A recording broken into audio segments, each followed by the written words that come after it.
everyone, and welcome to another Make It Monday. I'm Sarah with Beyond Fabric, and today we're going to show you how to bring new life and, most importantly, support to those sunken in dining room chairs.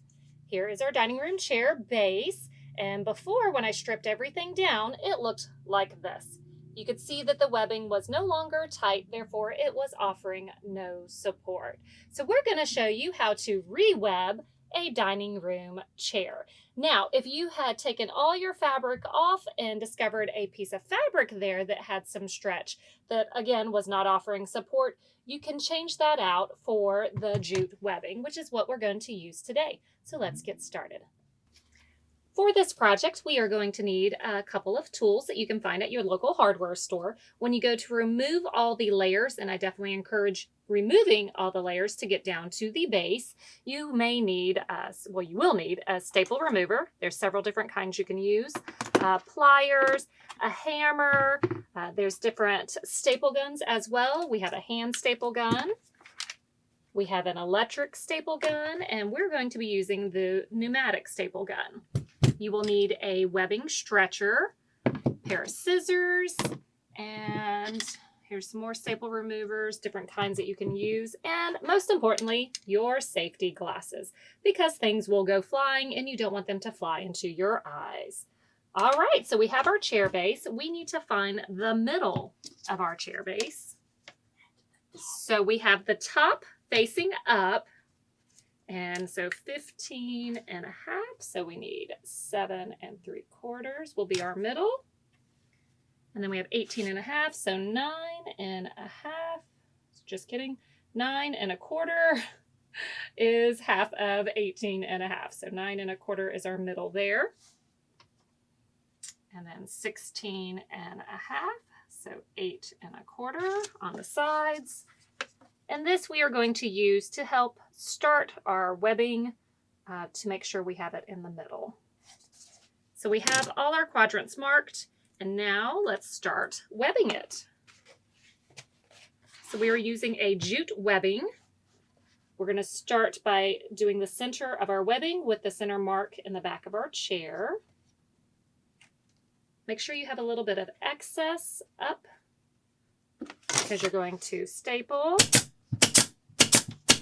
And then you're going to fold down and staple again.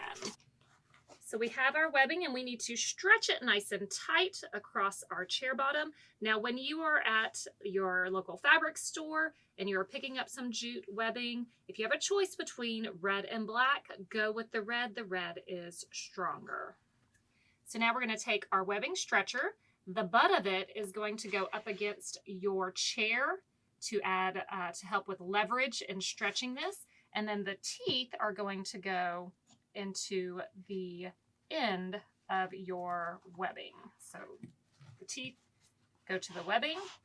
This goes to the chair, and it needs to be tight. So there we go. So when you pull down, that's going to stretch it out. If it's too tight, then just readjust your webbing stretcher.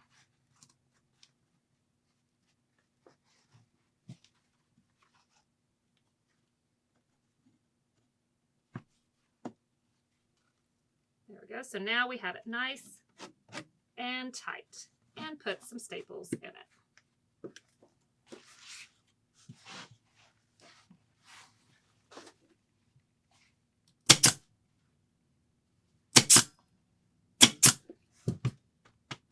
Nice and tight. Cut off the excess and fold it up and staple again. Now we're going to go on each side of the middle one and repeat this process.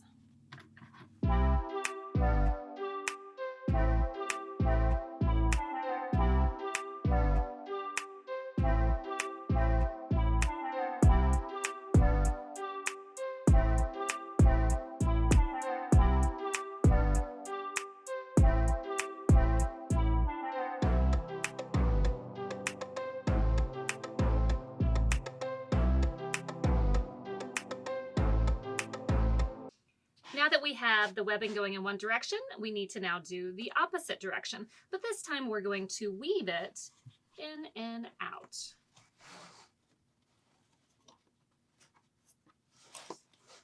So we have our middle here. Make sure you have that excess. Fold down.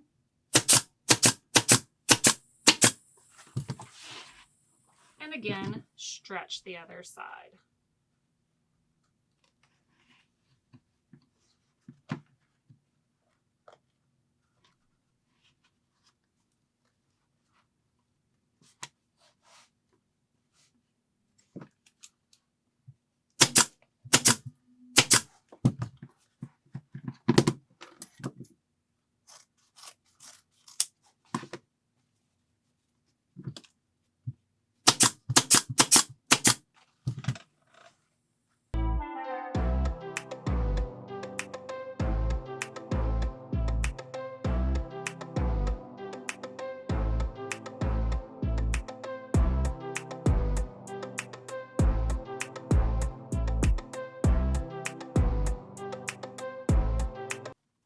And we're doing our last piece, and you see how we have alternated it.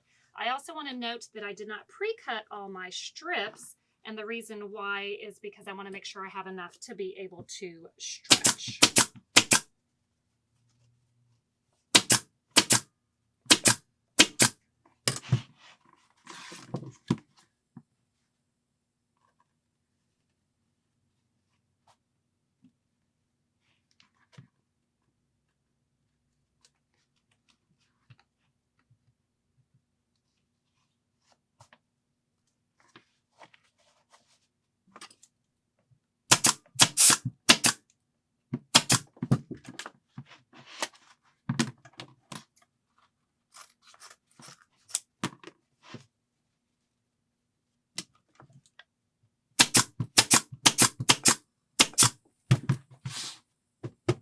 Now we have a nice tight seat. Thank you so much for joining us for another Make It Monday. Now you have a nice tight seat so you can have your support when you sit. If you would like to learn how to reupholster this chair, please check out this video here. Thank you again, and make sure to follow us on Facebook, Instagram, and of course our website is www.beyondfabricinc.com.